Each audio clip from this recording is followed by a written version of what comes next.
Đây, cái khẩu trang của mình, khẩu trang vải Khongcanmaymay ha.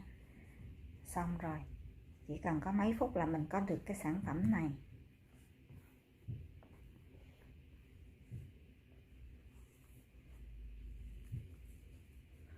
Đeo cũng đâu có thua gì khẩu trang người ta may bằng máy ha các bạn ha. Nếu các bạn thích thì xin ủng hộ mình cho một like và đăng ký kênh của mình. Và nhớ share video của mình nhé các bạn. Cảm ơn các bạn rất là nhiều.